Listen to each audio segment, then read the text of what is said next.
कई बार बच्चे अपना एजुकेशन कंप्लीट करने के बाद काफ़ी सारा कंफ्यूज रहते हैं कि उन्हें जॉब करनी चाहिए या खुद का बिजनेस स्टार्ट करनी चाहिए।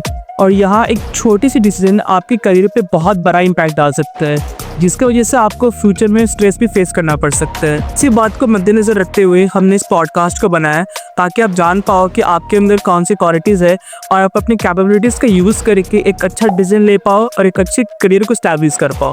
इस वीडियो को पूरा देखना, आपको ये वीडियो बहुत हेल्पफुल लगेगी। सोसाइटी का प्रेशर होता है कि हमें चाहिए कि तुम लगता ही पैसे दो हमारे हाथ में, तुम हमारे घर को संभालो। तो इस सिचुएशन में पर्सन को क्या लगता है कि जॉब प्रेफरेबल है, जॉब सही है मेरे लिए। साइकोलॉजी में बहुत सारी पर्सनालिटी टेस्टिंग्स होती है, जिससे हम अपने बारे में जान सकते हैं, अपनी कैपेबिलिटीज़ के बारे में जान सकते हैं और उन कैपेबिलिटीज़ को अच्छे तरीके से मोनेटाइज कर सकते हैं, राइट।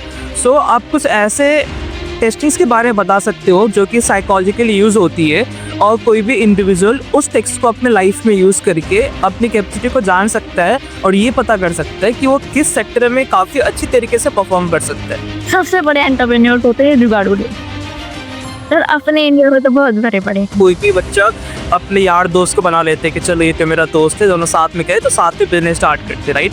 तो इसका कभी कभी ऐसा होता है ना कि रॉन्ग को फाउंडर का इम्पैक्ट हमारे बिजनेस में दिखता है, बहुत ज़्यादा दिखता है। कई बार ऐसा होता है ना कि जो MBA BBA वाले बच्चे होते हैं, जब वो अपना कॉलेज से कोर्स कंप्लीट कर लेते हैं तो वो काफ़ी ज़्यादा स्टक हो जाते हैं अपने करियर को लेके कि अब कॉलेज के बाद करना क्या है, या तो जॉब करे या फिर एंटरप्रेन्योरशिप में जाए। बिकॉज आजकल सोशल मीडिया में बहुत ज़्यादा फैला हुआ है कि 9 to 5 जॉब करे कोई फ़ायदा नहीं है, आप बिजनेस स्टार्ट करो, खुद का करियर बनाओ वगैरह वगैरह, राइट। तो आपका उन लोगों के लिए क्या एडवाइस रहेगा? ओके, फर्स्ट ऑफ ऑल हम उन लोगों के बारे में सोचते हैं जिन्होंने अभी अभी BBA किया है या MBA किया है। अब अगर हम उनकी बात करें तो अभी वो इस स्टेज पे है जहाँ पे अभी उन्होंने ABCD सीखी है, उन्होंने जस्ट एक सेंटेंस बनाना सीख लिया। अभी वो फील्ड में नहीं उतरे जहाँ पे उन्होंने बोलना है, उन्होंने जस्ट एक थ्योरेटिकल पार्ट देखा है। और अब वो देख रहे हैं लोगों को कि वो BBA के बाद क्या करे, MBA के बाद कर रहे हैं, क्योंकि MBA के बाद क्या करे, क्योंकि अब जैसे ही वो ग्रेजुएशन कर लेते हैं तो कहीं ना कहीं से सोशल प्रेशर आता है उन लोगों के ऊपर कि अब उन्हें करना क्या है। अब बात करें अगर सोशल प्रेशर क्या आता है कि अब तुम बड़े हो गए हो, हम तुम्हें बैठा के नहीं खिला सकते अगर उनकी फाइनेंशियल सिचुएशन स्ट्रॉन्ग नहीं होती है।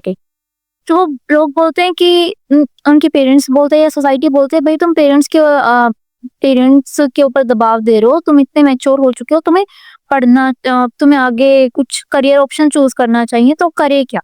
अब BBA वाला पर्सन क्या कर रहा है, बिजनेस स्टडी कर रहा है, तो कायदे से उसे बिजनेस की सारी नॉलेज होनी चाहिए और उसे बिजनेस डेवलपमेंट में जाना चाहिए, और कि उसे बिजनेस नॉलेज है, उसे पता है कि फाइनेंस कैसे होना चाहिए, मतलब बेसिक रूट की सारी नॉलेज है उसके पास बिजनेस की। अब वो बिजनेस स्टार्ट कर सकते हैं, लेकिन फिर भी सोसाइटी का प्रेशर होता है कि हमें चाहिए कि तुम लगते ही पैसे दो हमारे हाथ में, तुम हमारे घर को संभालो। तो इस सिचुएशन में पर्सन को क्या लगता है कि जॉब प्रेफरेबल है, जॉब सही है मेरे लिए। और अगर बात करें जॉब की तो पर्सन खुद डरता है कि हाँ अभी अगर मैं स्टार्ट करूंगा बिजनेस तो एटलीस्ट एक बिजनेस को सेटअप होने में टाइम लगता है। और एक पर्सन की अगर हम बात करें कि बिजनेस स्टार्ट करना है तो पहले आता है उसको फियर ना। अगर हम रेशो देखें, फैक्ट्स और फिगर्स को की तरफ देखें, तो 90% ऑफ केसेस ऐसे होते हैं जिसमें 5 साल या 1 साल के अंदर अंदर बिजनेस फेल हो जाता है। तो इस स्टेज में कोई कैसे पर्सन डिसाइड करेगा कि वो बिजनेस स्टार्ट करे, या BBA का स्टूडेंट हो, MBA का स्टूडेंट हो, कैसे प्रेफर कर लेगा कि वो बिजनेस स्टार्ट करे। सेम यही सिचुएशन उस स्टूडेंट के ऊपर पड़ती है जो अभी अभी फ्रेशर निकला है। अब उसको उसके हिसाब से जॉब ज्यादा बेस्ट रहती है। वो सोचता है कि हाँ जो भी सही है, मेरे एटलीस्ट जेब में खर्चा पानी तो आ रहा है, मेरे पास रोज का मोटरसाइकिल का खर्चा आ रहा है, मेरे पास घर पे देने के लिए पैसे आ रहे हैं, मेरे पास पैसे आ रहे हैं, मीन्स सोसाइटी मुझे कुछ कहने लायक नहीं है। वो बोलेंगे कि 2-4 हजार और कमाओ, 2-4 हजार और कमाओ, मेरी जेब घर वालों को पैसे मिल रहे हैं, खाने पीने का मिल रहा है, बस लाइफ सेटिस्फाई है। लेकिन वो ये नहीं जानते कि बिजनेस की नॉलेज होने के बाद भी कहीं ना कहीं वो उन जहाँ पे वो ओनर होने चाहिए थे उस चीज के, वहां पे वो एक एम्प्लॉय बन के बैठे हैं। मीन्स अगर हम बात करें ना तो वो एक लार्ज पीस में, जब उन्हें पता है कि ये पूरा का पूरा पीस उनका है, ये 1-2 करोड़ जिनको कमाने में वो हेल्प कर रही है उन लोगों की, 1-2 करोड़ वो उन्हीं के है, वो उन्हीं के हो सकते हैं। बट वो कहते नहीं, हमें तो बस 10 लाख इनफ है, मतलब हमें तो सिर्फ 10,000 इनफ है, हम 10,000 में काम करेंगे, हमें 20,000 इनफ है, तो मुझे बस वही दे दो, मेरी EMI चलती रहेगी, मैं ये कर करूंगा। और अगर हम बात करें बिजनेस की भी, तो अगर बिजनेस में ये होता है कि फर्स्ट 5 साल में अगर तुम्हारे पास 1-2 भी रुपए आते हैं ना, तो वो जो रियल बिजनेसमैन होता है वो सारे के सारे उस बिजनेस में इन्वेस्ट करने की ट्राई करता है कि हाँ, मेरे को करियर की ग्रोथ करनी है, मेरे को मेरे बिजनेस को और एक्सपेंड करना है। अभी अगर वो मेरे को 10 लाख का निकाल के दे रहा है, तो कल को वो मेरे को 1 करोड़ देने लायक हो जाए। इतना काम करना पड़ता है। और बीबीए वाले स्टूडेंट कुछ ही कह सकते हैं जिनमें इतना पोटेंशियल नहीं होता बिजनेस का, जिसमें इतनी बिजनेस की नॉलेज नहीं होती। वो सोचता है अभी चलो 10 लाख आ गए, सही है, अब हम कोठी बनाते हैं, बंगला बनाते हैं, ये करते हैं, वो करते हैं। तो वो आते ही अपनी पर्सनल नीड के ऊपर खर्चा करना शुरू कर देते हैं। वो ये नहीं सोचते कि मेरा बिजनेस जो निकला है मैं उसको स्टेबलाइज कैसे करूं, और यहीं पे वो पर्सन फेल हो जाता है। और दूसरा फिर आते हैं कि बीबीए से निकला है बच्चा, अपने को फाउंडर को कैसे देखता है, मेरे यार मेरा दोस्त है ना, वही को फाउंडर बन जाएगा। अब अब यही होती है सिचुएशन। अब वो पर्सन क्या करता है, मेरा यार मेरा दोस्त बन जाएगा। इसकी मेंटेलिटी उसकी मेंटेलिटी सेम है, इसको भी फाइनेंस करना आता है, इसके दोस्त को भी फाइनेंस करना आता है। अब मार्केटिंग की बात आ गई, मार्केटिंग कौन संभालेगा। जबकि हम को फाउंडर्स की बात करें तो को फाउंडर्स में क्या होता है कि यहाँ पे अगर इस पर्सन को फाइनेंस आता है तो उसके साथ वाले को वो वाली अल्टरनेटिव स्किल्स आनी चाहिए जो बिजनेस को सपोर्ट करे। अगर तुम दोनों सेम ही लेके चल रहे हो तो कैसे वो बिजनेस सक्सेस की तरफ जाएगा। तो यहाँ पे रॉन्ग को फाउंडर चूज करना भी सबसे बड़ा फेलियर होता है। और लोग यही बिजनेस को सोच के बिजनेस के एक्सपेक्ट्स को नहीं देखते कि बिजनेस बनाना और इवन बिजनेस की नॉलेज होना ही इनफ नहीं होता, बिजनेस को करना, उसका एक्सपीरियंस होना, उसके लिए मेंटोर होना सबसे ज्यादा जरूरी होता है। और आजकल तो शॉर्ट बिजनेस ये नहीं है कि अगर तुम बीबीए के साथ बिजनेस नहीं बना सकते हो, तुम्हारे पास बस आइडिया होना, एग्जीक्यूशन तुम करो, साथ बाय साथ करो, बीबीए के साथ करो, बेसिक कंसेप्ट सीखो, से अप्लाई करो। अब हम मार्केटिंग में सीख लेते हैं, कंगारू मार्केटिंग होती है, रीटेस्ट टेस्ट मार्केटिंग होती है, हमने ये देख लिया, वो बस अब रट्टे मार रहे हैं, ए होता है, बी होता है, सी होता है।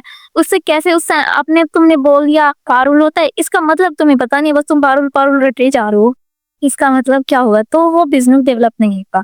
तो वो जॉब को प्रेफर करते हैं, हाँ भाई हमें ये रटना आता है, हमें जैसा काम जिस डोमेन में काम मिलेगा हम वही कर लेंगे, हमें बस 10-20 हजार दे दो। यहाँ पे फिर वो जॉब कहते हैं कि सिक्योरिटी मिल जाए, मेरे को डरना ना पड़े।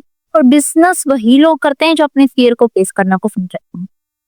That's it. मैं इस सवाल का ज्यादा एक्सपेंड नहीं करूंगी, ज्यादा लंबा हो जाएगा। हाँ एग्जैक्टली आपने एक पॉइंट बताया था को फाउंडर के बारे में, राइट। आपने कहा कि कोई भी बच्चा अपने यार दोस्त को बना लेते कि चलो ये मेरा दोस्त है, दोनों साथ में गए तो साथ में बिजनेस स्टार्ट करते, राइट। तो इसका कभी कभी ऐसा होता है ना कि रॉन्ग को फाउंडर का इम्पैक्ट हमारे बिजनेस में दिखता है, बहुत ज्यादा दिखता है। तो एक सही को फाउंडर को ढूंढा कैसे जाए। ओके, लेट्स से कि हमने बना लिया अपने दोस्त, अपने यार दोस्त को, जो बड़ी है चड्डी बड्डी जिसे हम कहते हैं, उसको बना लिया हमने हमारा को फाउंडर। अब अगर वो पर्सन जो हमने पिक किया है हमारे बिजनेस के लिए वो रॉन्ग को फाउंडर हुआ, जिसकी वजह से हमारा बिजनेस फेल हुआ, हमारे पास वो सारी स्ट्रेटेजीज हैं, हमारे पास वो स्किल्स हैं, हमारे पास वो स्किल्स हैं कि हमें आइडियाज जनरेट करना था, बट एग्जीक्यूशन में हम कमजोर हैं। बिल्कुल। तो यहाँ पे हमारा को फाउंडर का क्या रोल होगा कि वहां पे वो सिचुएशन के साथ डील कर ले कि एग्जीक्यूशन नहीं हो रहा, तो एग्जीक्यूशन टीम तैयार कर ले हमारे पास।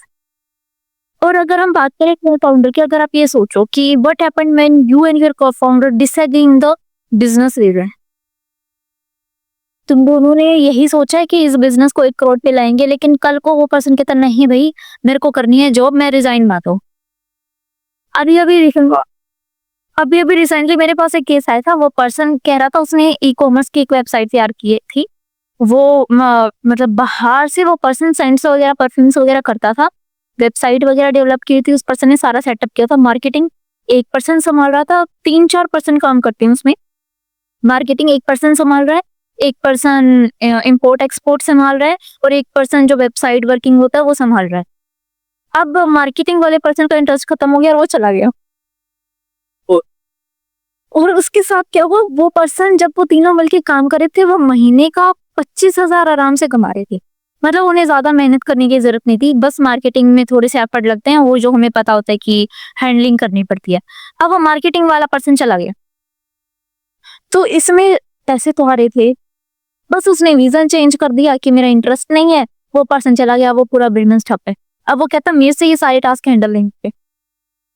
हाँ, अब वहां पे को फाउंडर की प्रॉब्लम यही हो जाती है कि तुम्हारे इंटरेस्ट मैच नहीं होते, पर्सन विजन से डिसएग्री कर लेता है, या फिर सबसे बड़ा फैक्टर होता है यहाँ पे इमोशनल इंटेलिजेंस का।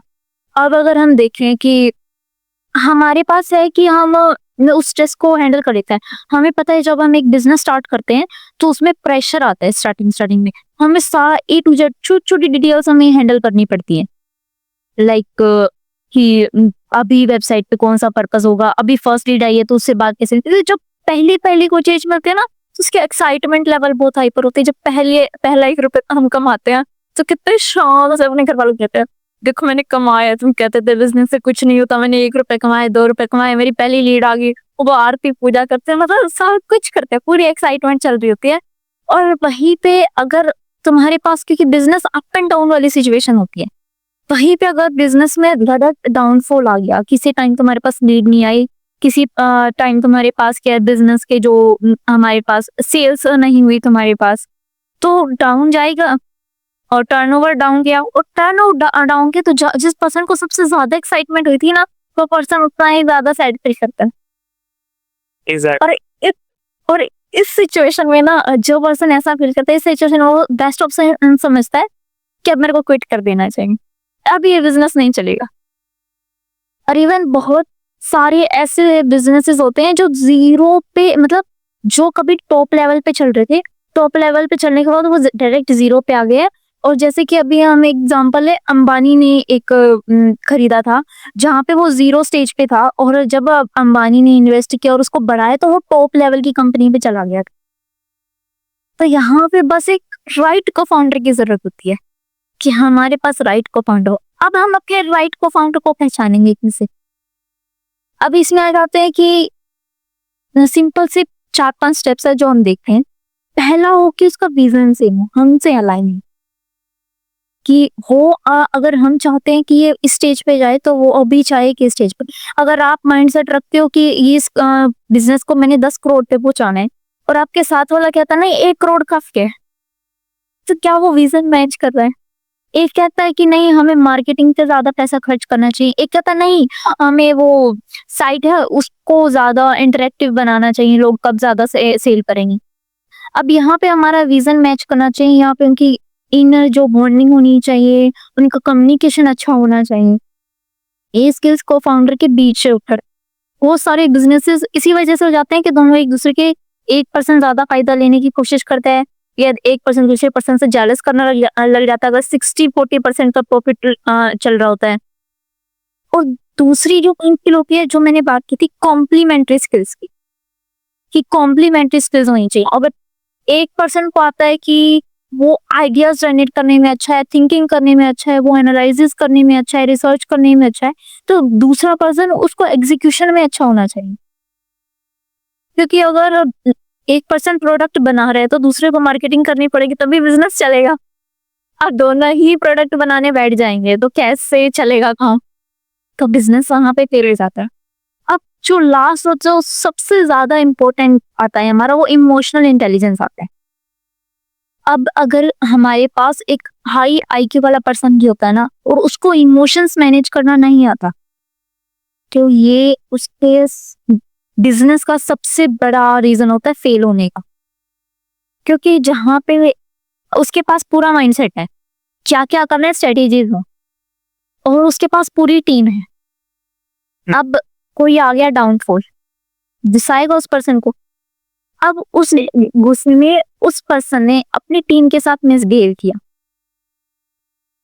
अब अगर हमारे साथ कोई मिसबिहेव करता है तो फिर हम दोबारा मुड़ के उस पर्सन को इतना अच्छा नहीं मानते, या इग्नोरेंस वाला फील देना लग जाते हैं कि अब इस पर्सन को इग्नोर करना है, अब इस पर्सन के पास मेरे को नहीं जाना। ये हमारा इनर डिफेंस मैकेनिज्म होता है। हाँ, तो अगर हम ऐसे करते हैं, अगर वो टीम डिसएग्री कर रही है, और अगर वो जहाँ पे एग्जीक्यूशन तो टीम को ही करना है, वो डिसएग्री करगी तो बिजनेस कहाँ पे हुआ?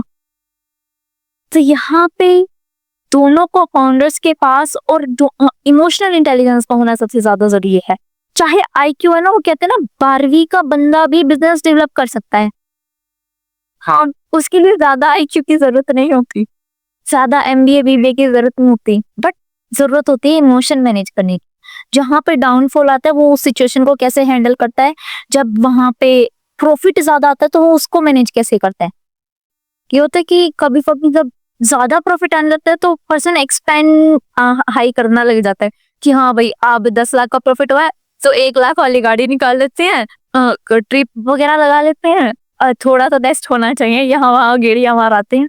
तो यही होता है कि बिजनेस ऐसे मैनेज होता है जब कोऑपरेटिव पार्टनर्स होते हैं या फिर को फाउंडर्स इतने अच्छे होते हैं, क्योंकि मेन पूरा बिजनेस डिपेंड करता ही को फाउंडर्स पे। सही बात, एग्जैक्टली। इवन मेरे पास एक छोटी सी स्टोरी है को फाउंडर का। मेरा एक दोस्त है जिनके रिलेटिव ने बिजनेस स्टार्ट किया था, खुद का रेस्टोरेंट खोला था उसने। तो उसमें 2 पार्टनर्स थे। अब उन दोनों ने बहुत ज्यादा इन्वेस्टमेंट लगाया था, इन लैक्स में लगाया था। अब हुआ क्या, कुछ समय बाद, आई थिंक 4 महीने बाद में, एक पार्टनर का इंटरेस्ट धीरे धीरे जाने लग गया, ठीक है, और एक पार्टनर का बिजनेस का इंटरेस्ट था ही। दूसरे पार्टनर क्या करता था, जब भी बिजनेस का टाइम होता था, ऑफिस का टाइम होता था, तो वो बाहर चला जाता था दोस्त के साथ घूमने के लिए। अब पूरा प्रेशर एक दोस्त के ऊपर आया करता था, सब कुछ।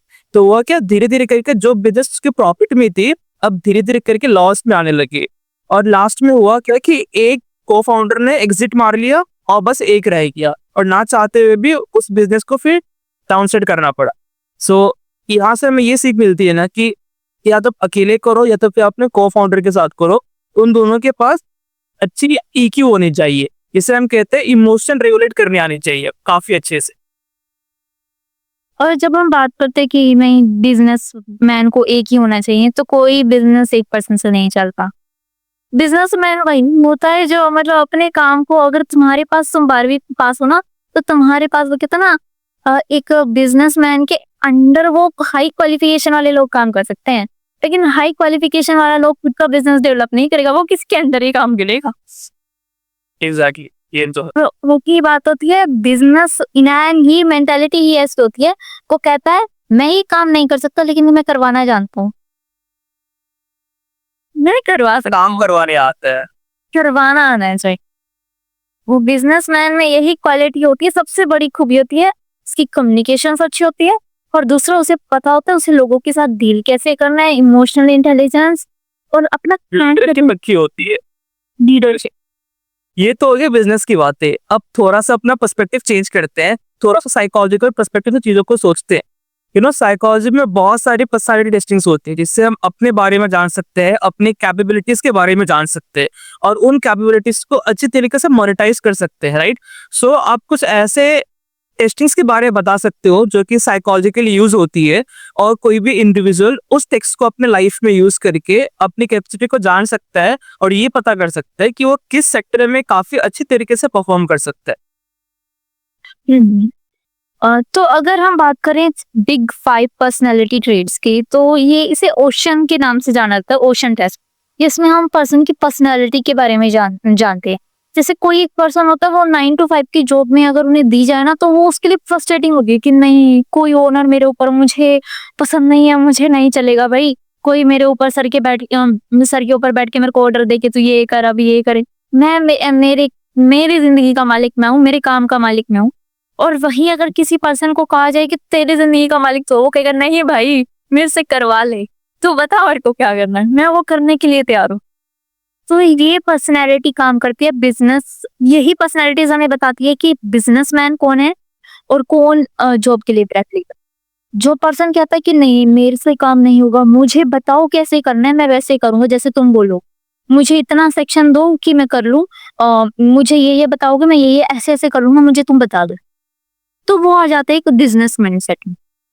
यहाँ पे देख के पता चल रहा है कि उसे टाइम टू टाइम गाइडेंस की जरूरत है, उसे ये चाहिए कि उसको उसके सर पे खड़ा होके काम करवाना पड़ता है, जैसे हम लेबर्स के यहाँ पे करवाते हैं, या फिर जब हम कोई और पर्सन होते हैं, जैसे पेरेंट्स बच्चों के सर पे खड़े होके कहते हैं नहीं ये कर, अभी खाना खा, अभी पानी पी। तो वो एक टाइप से ऐसी मेंटालिटी आ जाती है जहाँ पे उन्हें सुपरविजन की जरूरत पड़ती है कि अभी कोई हो करवाने वाला, तो वो माइंडसेट आ जाता है जॉब वाला। और दूसरा माइंडसेट आ जाता है कि मुझे प्रेशर फील होता है अगर मेरे ऊपर कोई है, मैं कोई मुझे कहता है तुझे ये करना चाहिए, नहीं, मुझे मेरी क्रिएटिविटी डालनी है, मुझे मेरा आइडिया डालना है, मुझे मेरी क्रिएशन डालनी है, मुझे मेरा दिमाग का यूज करना है। मुझे पता है भगवान ने मुझे दिमाग दिया है, उस दिमाग में कुछ ना कुछ आइडिया डाले हैं, मुझे पता है, बस मुझे एग्जीक्यूशन का पता होना चाहिए। मैं वो कहीं ना कहीं से, वो कहते हैं जुगाड़ू लोग, सबसे बड़े एंटरप्रेन्योर होते हैं जुगाड़ू लोग, और अपने इंडिया में तो बहुत बड़े बड़े। अगर अब हम बात आते हैं अपने टॉपिक पे कि बिग 5 पर्सनालिटी ट्रेट्स का हम यूज कैसे कर सकते हैं। अब वो पर्सनैलिटी टाइप हमें निकालनी पड़ेगी कि हम कौन से सेक्टर में डालते हैं। क्योंकि अगर ये होता ना कि अगर हम हैं एक ओनरशिप वाले पर्सन, हम हैं एक बिजनेसमैन वाले पर्सन, और अब हम जा रहे हैं 9 to 5, हम फील करेंगे वो स्टक फील करेंगे, हमें लगेगा कि हमारा गला घोट दिया गया है, हमें लगेगा कि अभी हमसे काम नहीं हो रहा है, अभी हमें फ्रस्ट्रेटेड फील होगा, इरिटेटेड फील होगा, मतलब सारे मेंटल हेल्थ डिसऑर्डर में फील होने लग जाएंगे। अगर उस क्रिएटिव कहते हैं आजाद पंछी को एक पिंजरे में कैद कर दिया जाए, ऐसे वाली फीलिंग होगी। और वहीं अगर वो कहते हैं एक चिड़िया को आदत है कि उसको कोई दाना पानी देने आता है वो तभी खाता है, वो उसको खिलाया जाता है वो तभी खाता है, पिंजरे में रहने की आदत होगी, अब तुम उसे आजाद छोड़ोगे वो उड़ना पसंद नहीं करेगा। तो ये पर्सनैलिटीज दोनों फाइंड आउट करनी पड़ती है कि कौन सी कहाँ पे कित तक है। अब यही दोनों पर्सनैलिटीज फाइंड आउट करने के लिए हम बिग 5 पर्सनैलिटी ट्रेट टेस्ट का यूज करते हैं। अब इसमें क्या होता है, हम सभी ये कर सकते हैं कि हम एक चेकलिस्ट तैयार कर सकते हैं जिसमें हम राइट टिक करेंगे कि कौन सा जितने यस आते हैं उसे हमें पता चलेगा कि ये वाली पर्सनालिटी ट्रेट हम में है। इट मीन्स हम एंटरप्रेन्योर या बिजनेस स्टार्ट करने वाले हैं, इट मीन्स हम जॉब करने वाले हैं, हमें इससे पता लग जाएगा। तो पहला हमारा पॉइंट क्या था, ओपन टू एक्सपीरियंस। मीन्स जो पर्सन कहता है कि मुझे न्यू एक्सपोजर करना पसंद है, इनोवेशन करना पसंद है, स्टार्टअप्स में वर्क करना पसंद है, मतलब मुझे उस बंद डिब्बे में नहीं रहना, मुझे out of the box thinking जाना। ये तो वो वाला माइंडसेट आ जाता है तुम्हारा एंटरप्रेन्योर का। वो पर्सन कहता है कि वो माइंडसेट स्टेबलाइज करता है कि एंटरप्रेन्योर तुम नई क्रिएटिविटी ढूंढ के लाओ, तुम अपने आइडियाज ढूंढ के लाओ, नया एक्सपीरियंस लो और उसे अप्लाई। तो ये वाले माइंडसेट वाले आ जाते हैं एंटरप्रेन्योर वाले में या बिजनेस वाले में। और जो दूसरे माइंडसेट वाले आते हैं जो लोग कहते हैं नहीं हमसे नहीं होगा, हमें आउट ऑफ द बॉक्स नहीं जाना, हमें तुम सिखाओ, एक स्ट्रक्चर दो, हम उस स्ट्रक्चर के अकॉर्डिंग काम करेंगे। उसमें आ जाता है हमारा फिर वो जॉब 9 to 5 वाली जॉब। उसके बाद सेकंड पॉइंट जो हमारे पास आता है कि जो पर्सन कहता है कि मुझे डिटेल वाला वो या फिर ऑर्गेनाइज या डिसिप्लिन चाहिए ना, प्लान एग्जीक्यूशन, जो कहते हैं हाई लेवल होता है उसका कि मुझे मैनेज करना है बिजनेस में, एक बिजनेस का ओनर हूँ, इंडस्ट्री, मुझे प्लानिंग एग्जीक्यूशन, मतलब एक एक छोटी छोटी डिटेल का मुझे पता होना चाहिए। वो आ जाता है एंटरप्रेन्योर में या बिजनेस में। मतलब एक काम कह सकते हैं कि एक तो तुम्हें दिया गया काम कि तुम्हें मार्केटिंग संभालनी है, या फिर तुम्हें दे दिया गया कि तुम्हें सेल्स करनी है। ये एक छोटा सा सेक्शन हो गया एक पूरे बिजनेस का। तुम्हें एक छोटा सा डिपार्टमेंट का हेड बना दिया गया या मैनेजर बना दिया गया पूरे बिजनेस को। लेकिन बिजनेस संभालने वाला वो बॉस है, वो हर एक डिटेल चीजें जानेगा कि इस सेक्शन में क्या हो रहा है, इस सेक्शन में क्या हो रहा है, यहाँ पे क्या गड़बड़ा रही, वहां पे क्या हो रहा है। अब हम लगा लो एक है एम्प्लॉय, हम काम करेंगे छोटा सा एक सेल लाएंगे, या फिर वो लगा लो हम कैनवा पे डिजाइनिंग वगैरह वाला काम करते हैं, हम वो डिजाइनिंग वगैरह बनाएंगे और फिर हम जाके उस बॉस के सामने परोसेंगे कि बताओ भाई हमने बना दिया। तो वो हर एक छोटी छोटी डिटेल निकालेगा और उसमें से मिस्टेक्स निकालेगा, ये सही नहीं है, ये गलत किया है, इसको अब ठीक करके लाओ। 2-4 बार जाएंगे फिर भी एक और गलती बता देगा, क्योंकि हम अभी तक देख रहे हैं सिर्फ हमारे उस डब्बे के अकॉर्डिंग जो हमें स्ट्रक्चर दिया गया है। और वो जो पर्सन जो बिजनेसमैन है या बॉस है वो देख रहा है पूरे स्ट्रक्चर के अकॉर्डिंग, बिजनेस के अकॉर्डिंग, जो उसके बिजनेस में फिट कर रहा है। तो यहाँ पे वो माइंडसेट काम करता है कि जो डिटेल में जाना पसंद करता है ना, कि मुझे इसका डिटेल चाहिए।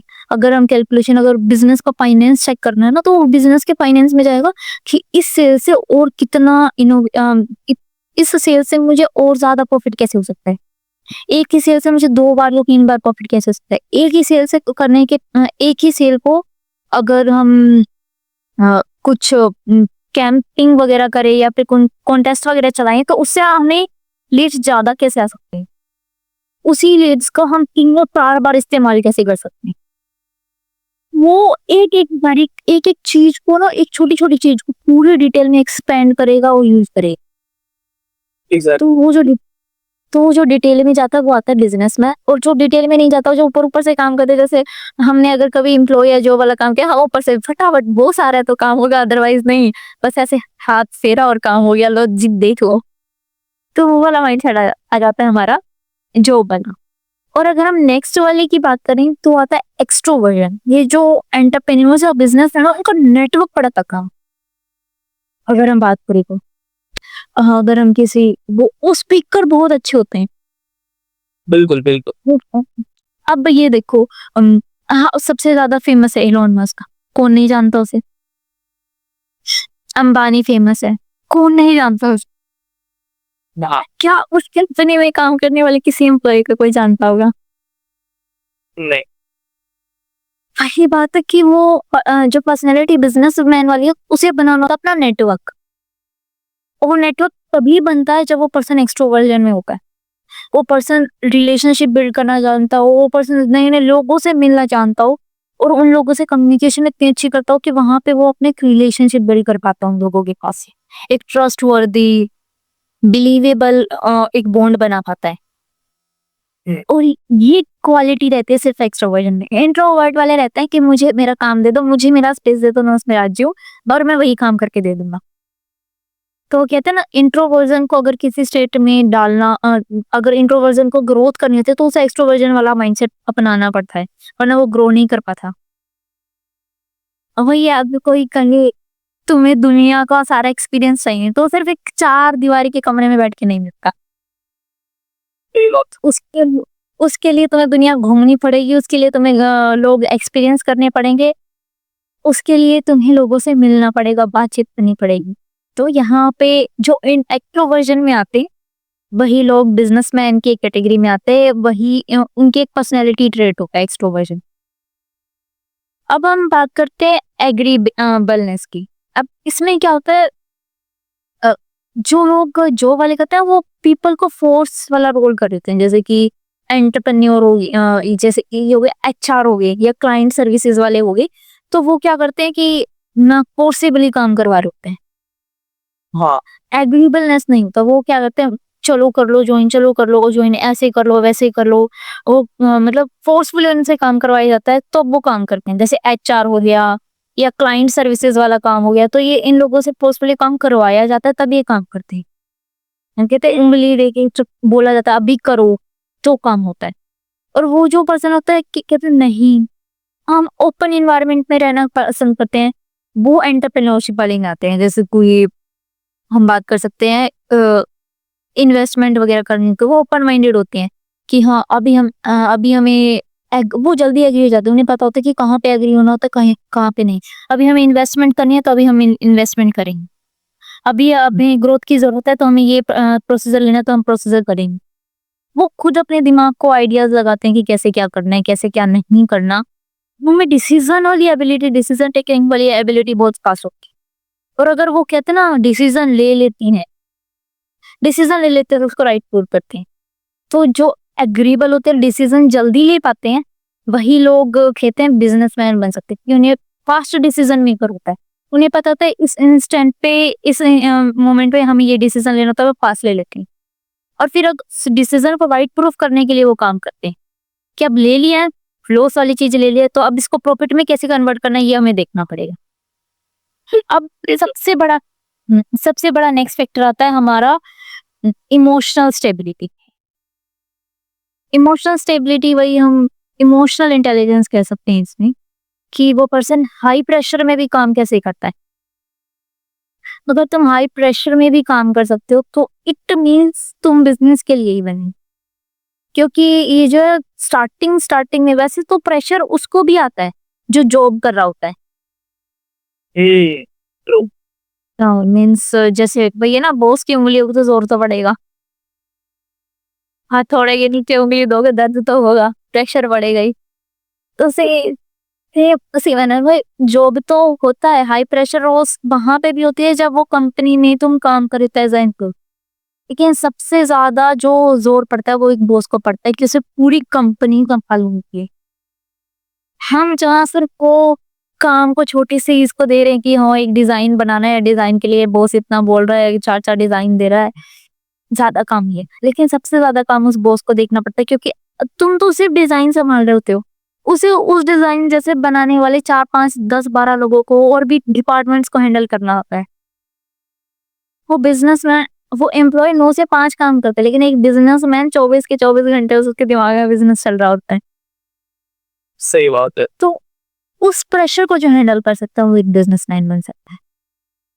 सबसे बड़ा फैक्टर जैसे कहते हैं ना, जब बिजनेस स्टार्टिंग फेज में था ना, अगर हम किसी भी बिजनेस को उठा के देखें, स्टार्टिंग फेज में ना जो भी बिजनेसमैन होता है वो कहता है भाई मैं ना 2 2 3 3 साल सोया नहीं ढंग से, 3 3 महीने 4 4 घंटे नींद ली है।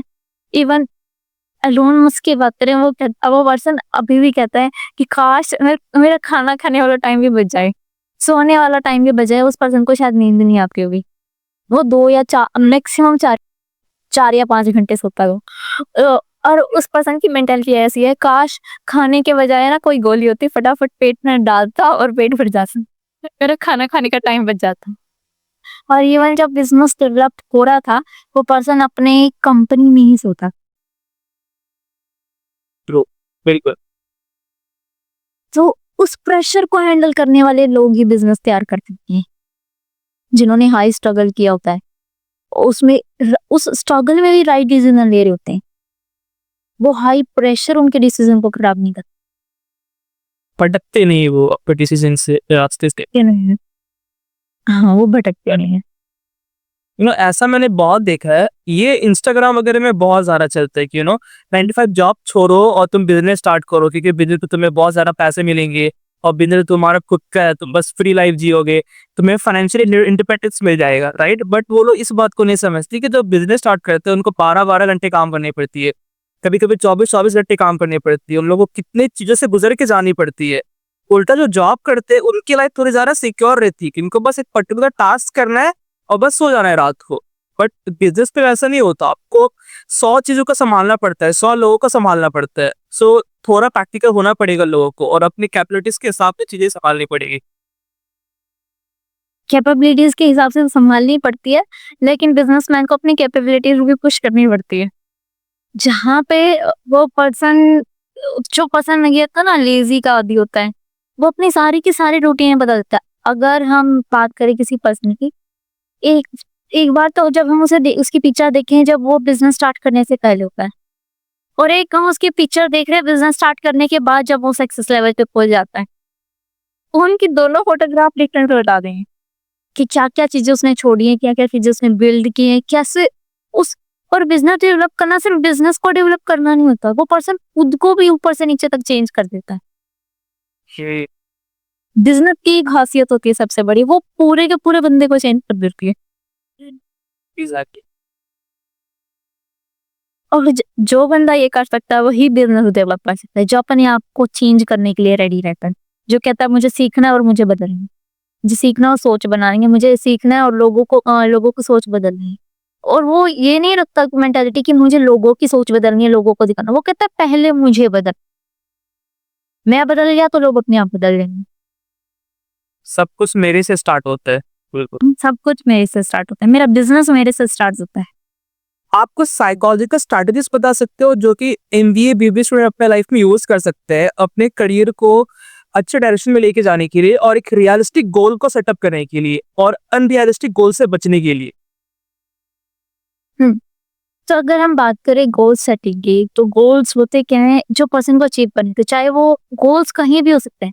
अगर हम एक जॉब में हैं तो वो प्रमोशन से रिलेटेड गोल्स हो सकते हैं, और अगर हम बिजनेस से कहें तो वो बिजनेस के भी गोल्स हो सकते हैं कि लॉन्ग टर्म में उसे क्या अचीव करना है, उसको कितना टर्नओवर बिल्ड करना है, उसको अपने बिजनेस को किस लेवल पे पहुंचाना है, फ्यूचर में उसे अपने ऑडियंस क्या बिल्ड करने है। जैसे अभी अगर कोई बिजनेस इंडिया में डेवलप हुआ है तो अभी उसका ऑडियंस लेवल होगा सिर्फ वो स्टेट या फिर वो एरिया।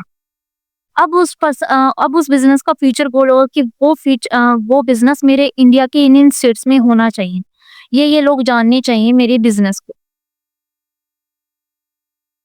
और अब अगर हम ये तो हमारी होगी गोल्स की कि इनके ऐसे ऐसे गोल्स होते हैं। और अगर हम जॉब की बात करें, जॉब में जैसे प्रमोशन की कहते हैं कि अभी हम सब मैनेजर लेवल पे हैं, मुझे अब वो मैनेजर बनना है, उसके बाद मुझे मैनेजर से ऊपर वाला लेवल का प्रमोशन लेना है। तो ये सारी चीजें हमारी होती है जॉब्स में, हमारी गोल सेटिंग में, कि मुझे 5 साल के अंदर अंदर अभी मैं सब लेवल पे हूँ, मुझे मैनेजर लेवल अचीव करना है कि मेरी इनकम एटलीस्ट इतनी हो जाए और ये डिपार्टमेंट मेरे अंडर। ये हो जाते हैं गोल्स हमारे जॉब वाले। अब ये हम बात करें कि गोल्स आखिर में होते कैसे हैं, कैसे बनाते हैं हम, कैसे वो अटेनेबल गोल होते हैं, कैसे वो रियलिस्टिक गोल होते हैं कि जो हम सिर्फ हमारे सपने में ख्वाब नहीं रहते, जो हम रियलिटी में अचीव कर पाते हैं। अब वही अगर हम कहें कि हमें चढ़ना है पहाड़ और वो पहाड़ देखने से डर लग रहा है, हम गोल ऐसे बनाते हैं। अभी हमें बना लिया गोल, हाँ भाई 5 महीने में ना, 5 महीने के अंदर अंदर बनना है मैनेजर, 5 महीने के अंदर अंदर मेरे को करना है बिजनेस ऐसा कि अब 5 महीने क्या, एक दिन के अंदर अंदर मेरे को सुपर वाला बिजनेस बनाना है। एक ही दिन में मेरा बिजनेस बन जाएगा और एक ही दिन में वो हिट हो जाएगा। तो ये सारे ये रिलेटेड ये बिजनेसमैन या फिर जो स्टार्टिंग स्टार्टिंग में स्टार्ट करते हैं ना, उनकी एनर्जी इतनी हाई होती है, वो यही सोचते हैं कि एक दिन में पूरी दुनिया पलट जाएगी। और वो होता है रियलिटी के रियलिटी के मतलब कह सकते हैं बिल्कुल अपोजिट। रियलिटी कहती है तुझे ये खुद ही भरोसा नहीं है कि तू एक दिन में अचीव कर लेगा, तेरी बस तो तेरी हाइपरनेस ये बोल रही है कि तू कर लेगा, तो खुद ये बात बिलीव नहीं करता। कई बार हमारे पास ऐसा होता है कि हम खुद नहीं मानते होते कि हम 1 लाख महीने के कमा लेंगे, और हम ख्वाब देख लेते हैं कि मेरे को 2 लाख का महीने की। ट्रू, बिल्कुल। तो हम अगर बात करते हैं गोल बनाने की, तो सबसे पहले किसी भी स्ट्रेटेजी को अप्लाई करने से पहले, किसी भी गोल को बनाने से पहले हमें अपना माइंडसेट प्रिपेयर करना होता है।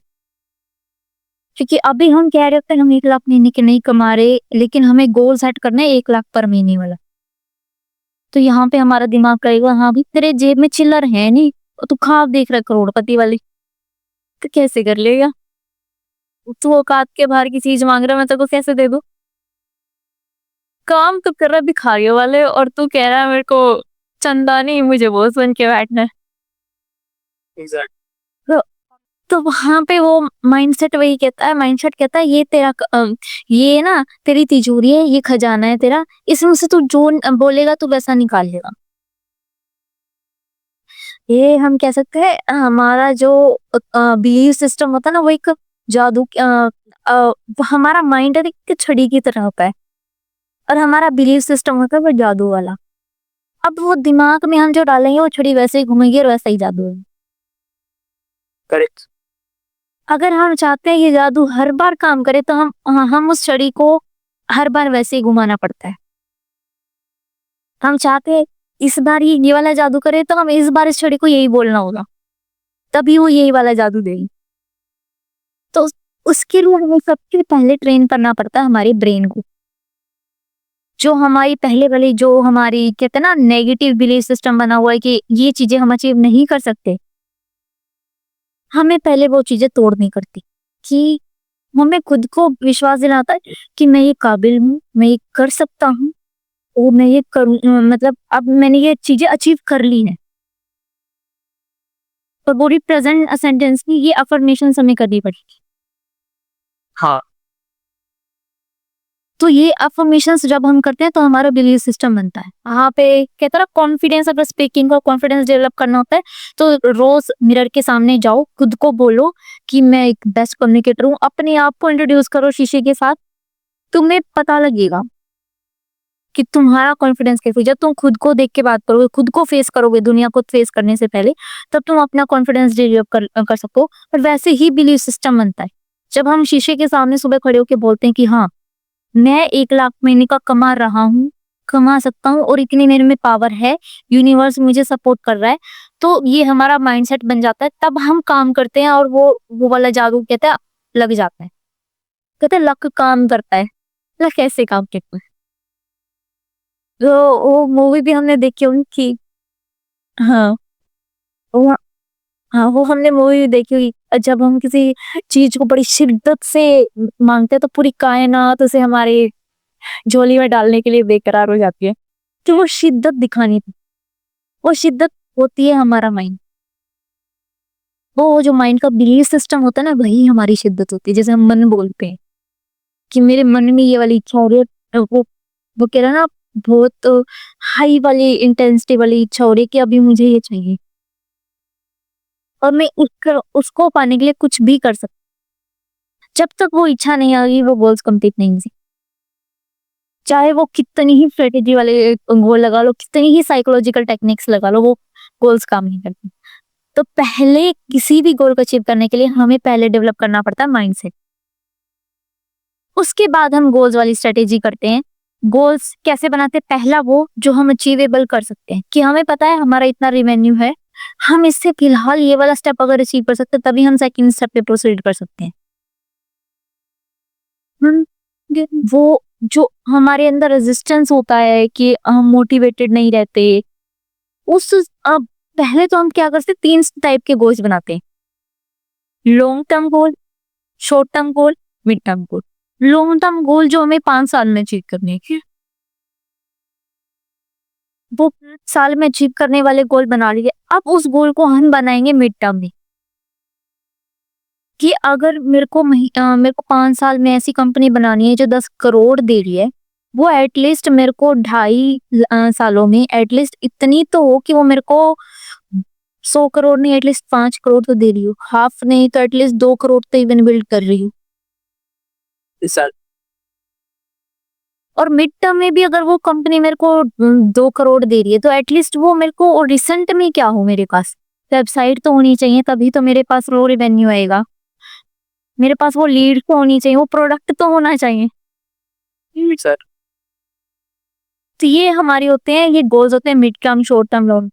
और इन सभी को सेट करने के लिए हम एक स्ट्रेटेजी यूज करते हैं, स्मार्ट वाली टेक्निक, इसे हम बोलते हैं ना स्मार्ट गोल्स, जो हमने अभी तक बहुत बार सुना, क्लास में भी कभी कभी बोलते हैं स्मार्ट गोल्स बनाने चाहिए। वो जो लोग होते हैं जो अमीर होते हैं वो स्मार्ट गोल्स तैयार करते हैं। तो असल में स्मार्ट गोल्स कैसे होते हैं, हम वो देखते हैं। स्मार्ट में सबसे पहला होता है स्पेसिफिक, कि हमें स्पेसिफिकली चीज क्या चाहिए। अब एग्जांपल हमें अगर बात करें, अब हमें कोई एजेंसी स्टार्ट करनी है, मीन्स हमें एग्जैक्टली करना क्या है, क्या अचीव करना है। अगर हमको भी लॉन्ग टर्म में बोलते हैं, मिड टर्म में बोलते हैं, ये टर्म में बोलते हैं, अभी मुझे अचीव क्या करना है। जैसे कि अभी मेरे को डिजिटल एजेंसी स्टार्ट करनी है, डिजिटल मार्केटिंग एजेंसी स्टार्ट करनी है, या फिर मुझे ये चीज बिल्ड करनी है, तो सबसे पहले मेरे पास होना क्या चाहिए जो मेरे पास आज भी नहीं है। उसके बाद उसका अमाउंट कितना होना चाहिए, मेजर मीन्स कि वो कितने अमाउंट में होना चाहिए, कि जिसे हम ट्रैक कर सके कि इतने पर क्लाइंट एटलीस्ट होनी चाहिए। मतलब एटलीस्ट मेरे पास 5 एक्टिव क्लाइंट तो होनी चाहिए उस बिजनेस को सस्टेन करने के लिए। और ये नेक्स्ट आता है हमारा अचीवेबिलिटी, मतलब कि कितना अचीव हो, रिसोर्सेज कितनी स्किल्स, मतलब कितना पहले हमें क्या जरूरत है, किन स्किल्स की हमें जरूरत है कि वो 5 क्लाइंट एटलीस्ट हमारे पास रिटेनेबल रहे। ठीक है। नेक्स्ट आता है रेलिवेंट। वो गोल्स जो हमारे लॉन्ग टर्म विजन हम मान रहे हैं, जो हम बोल रहे हैं कि हमें 10 करोड़ वाला बिजनेस चाहिए, क्या वो इससे रिलेटेबल है? क्या ये प्रोडक्ट जो हम लॉन्च कर रहे हैं, या जो ये चीज हम स्टार्ट करें, जो स्किल्स हम दे, क्या वो रेलिवेंट है हमारे वो 10 करोड़ के बिजनेस डेवलप करने के लिए? अभी लेट्स सपोज हम कर रहे हैं कि हम एक ऐसा बिजनेस मॉडल तैयार कर रहे हैं कि जो फ्यूचर जनरेशन को भी काम करे, फ्यूचर जनरेशन के लिए भी काम दे। और हमें पता है कि फ्यूचर जनरेशन आने वाली एआई मॉडल पे बेस्ड है, और हम अभी भी चल रहे ट्रेडिशनल तरीके से। तो क्या चांसेस हैं वो फ्यूचर में 10 करोड़ हमें कमा के दें? क्या वो रेलिवेंट है हमारे फ्यूचर के गोल्स को लेके? तो यहाँ पे हम कहते हैं रियलिटेबिलिटी हम चेक करते हैं, रेलिवेंसी कितने रिलेटेबल है ये हमारे फ्यूचर गोल्स को ले। और फिर हम सेट करते हैं टाइम बाउंड्रीज, जो टाइम बाउंड्रीज सेट हमें बताते हैं कि मिड टर्म गोल है, शॉर्ट टर्म गोल है, या लॉन्ग टर्म गोल। अब टाइम बाउंड्री हम इस हिसाब से सेट करते हैं कि जैसे कि हमें ये पता है अगर हम इस बाउंड्री से ज्यादा बाहर जाएंगे तो हम कंफर्टेबल हो जाएंगे, इस बाउंड्री के ज्यादा अंदर आएंगे तो हम स्ट्रेस में हो जाएंगे। हमें इतनी बाउंड्री सेट करनी है। अब इतनी बाउंड्री सेट होगी तभी ये चीजें काम ऐसे एक्शनेबल स्टेप में होगा। इसमें हुए तो स्ट्रेस हो जाएगा, इसमें हो जाएगा तो कंफर्ट नहीं हो जाएगा, हम दोनों में काम नहीं कर पाएंगे, हमें इसी स्टेज में रहना पड़ेगा। तो वो टाइम बाउंड्री सेट करती है कि अगर अभी मैं कैपेबल हूँ ये स्किल्स, क्योंकि अभी मेरे पास कोई स्किल नहीं है और मैं सोचूं मेरी डिजिटल मार्केटिंग एजेंसी चल पड़ेगी, मेरा ये सब कुछ चल पड़ेगा, तो अभी नहीं चलेगा। हमें पहले वो क्या करनी पड़ेगी, स्किल्स डेवलप करनी पड़ेगी, और उस स्किल बिल्डिंग में मेरे को कितना टाइम लगेगा। तो ये हमारी टाइम बाउंड हो। यही गोल जब हम रिलीवेंट करते हैं, पूरे माइंडसेट के साथ इनके ऊपर काम करते हैं, स्ट्रॉन्ग माइंड्स के, वो कहते हैं ना पूरी शिद्दत के साथ इन स्टेप्स पे काम कर रहे हैं, तब भी हमारा ये गोल अचीव होता है। अब हमने स्टडी की है किसी और चीज की और गोल हम बना रहे कहीं और का।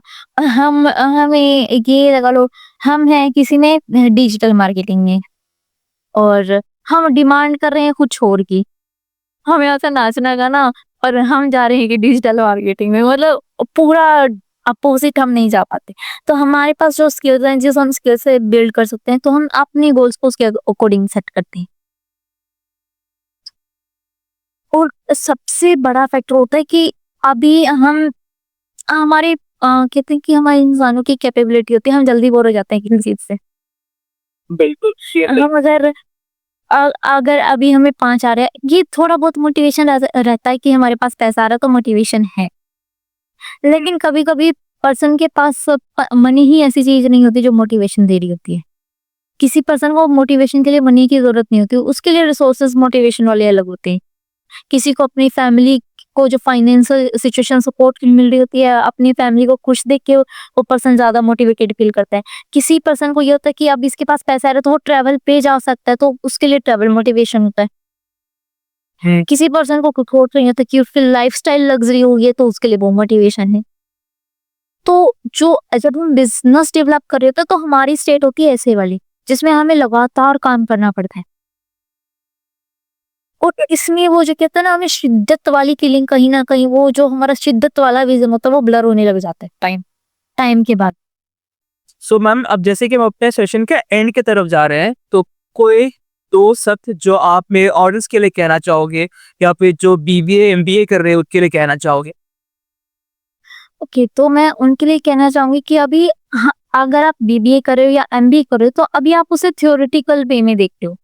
आपने बहुत कम होगा कि आपने वो रियल एक्सपोजर लिया होगा, आपने रियल फील्ड में वो चीजें अप्लाई की होंगी, या फिर वो जो टेक्निक्स अभी आपने मार्केटिंग स्ट्रेटजी सीखी है या फाइनेंस सीखा है, वो आपने अभी तक अप्लाई नहीं किया होगा। वो सिर्फ अभी तक अपनी किताबों में पढ़ा होगा या थोड़ा बहुत एक्सपीरियंस किया होगा। एग्जैक्ट। तो वो चीज अगर आपको प्रैक्टिकल में, अब रियल सीधा प्रैक्टिकल अगर हम बिजनेस डेवलप करने जाएंगे तो हम फेल हो जाएंगे। वही यार, तुम कोशिश करो, तुम्हें खीर पसंद है और तुम कोशिश कर रहे हो उसको फटाफट खाने की, और वो अभी गर्म है, तुम्हारी जीभ जल जाएगी। तो इस वे में जो गैप, वो जो ठंडा होने वाला प्रोसेस है कि खीर को ठंडा करने के बाद खाने का जो मजा होगा, उस ठंडा करने वाले प्रोसेस में तुम्हें वो स्किल्स डेवलप करना पड़ेगा, वो पेशेंस डेवलप करना पड़ेगा, वो जो हम कहते हैं वो चीजें डेवलप करनी पड़ेंगी जिस वजह से तुम्हारा बिजनेस डेवलप होगा। या फिर अगर तुम प्रोफेशनल लाइफ में भी जा रहे हो, जॉब वाले सर्कल में भी जा रहे हो, तुम्हें एटलीस्ट कुछ स्किल्स की जरूरत होगी, क्योंकि जॉब वाले में बिना एक्सपीरियंस के किसी पर्सन को नहीं रखते। तो यहाँ पे वो गैप क्या होगा, तो इसके लिए हमारे क्या होता है, यहाँ पे ट्रेनिंग्स होती हैं, कुछ एक फ्री ऑफ कॉस्ट होती है, और यहाँ पे मोहाली में ही हो रही है फिलहाल हमारे। तो यहाँ पे 3 डेज की ट्रेनिंग्स होती है और 4 डे हमारा अप्रूवल होता है। उन 3 दिन की ट्रेनिंग्स में आपको कुछ मॉडल्स के बारे में या कुछ बिजनेस नॉलेज, या फिर जो हमने अभी तक सीखे हैं बीबीए या एमबीए में, हमें बिजनेस के बारे में सीखा है, तो वो सारी स्किल्स के बारे में डिस्कशन होता है। उसके बाद 4 डे हमारा अप्रूवल होता है। अप्रूवल के बाद वो पर्सन, वो जो कहता है ना, बिजनेस डेवलप करने के लिए, किसी प्रोफेशन में जाने के लिए भी उसका एक एनवायरनमेंट होता है। तो वहाँ यहाँ पे आपको वो एनवायरनमेंट मिलती है, वो स्किल्स, वो कम्युनिकेशन स्किल्स बिल्ड करने को मिलती है, वो चीजें सीखने को मिलती है, वो माइंड सेट डेवलप करने को मिलता है, वो इमोशनल इंटेलिजेंस सीखने को मिलती है। या जो हम इमोशनल इंटेलिजेंस डेवलप कर पाते हैं तो हम यहीं से कर पाते हैं, क्योंकि क्या होता है कि हमारा माइंडसेट एक ही बारे में नहीं बनता। उसके लिए किसी किसी को 5 महीने लग जाते हैं, किसी किसी को 6 महीने लग जाते हैं, किसी किसी को 1 साल लग जाता है, किसी किसी को 2 साल लग जाते हैं। और जब हम उस चीज में थोड़े से पॉइंट में सक्सेस हो पाते हैं तो हम साथ साथ उसकी ग्रोथ कर सकते हैं, उसके साथ साथ हम अपना बिजनेस डेवलप कर सकते हैं। यहीं पे आपको वो कितना बिजनेस वाले सारे बिजनेस वाला एनवायरनमेंट मिलता है, एंटरप्रेन्योर्स मिलते हैं जिनके पास क्रिएटिव आइडियाज होता है, जो स्ट्रेटेजीज को नई स्ट्रेटेजीज को सीख रहे होते हैं, वो लर्निंग वाला एनवायरनमेंट मिलता है जहाँ पे सभी लोग एक दूसरे की टांग खींचने के बजाय हर दूसरे को ग्रोथ कर रहे हैं, कहते तू उठ मैं भी उठ रहा हूँ, तू उठ मैं भी उठ रहा हूँ। वहां ऐसे एनवायरनमेंट की जरूरत होती है जहाँ पे हम वो गैप को फुलफिल कर पाते हैं। क्योंकि अगर हम सपोज करें कि नहीं हम वो गैप को फुलफिल नहीं करते तो एमबीए के बाद भी वो लोग जो है ना जॉब के लिए भी तरस रहे होते हैं कि जॉब नहीं मिल रही। एमबीए करने के बाद या एमबीए इन एचआर करने के बाद वो जॉब ढूंढ लेते हैं, ज्यादा नहीं, उन्हें 18,000 या 20,000 से ज्यादा ऊपर की जॉब हो तो वहां पे उन्हें 11-12,000 या 15,000 तक की ही जॉब क्यों मिलती है, क्योंकि उनके पास वो एक्सपीरियंस नहीं है, वो एक्सपोजर नहीं है, वो स्किल्स नहीं।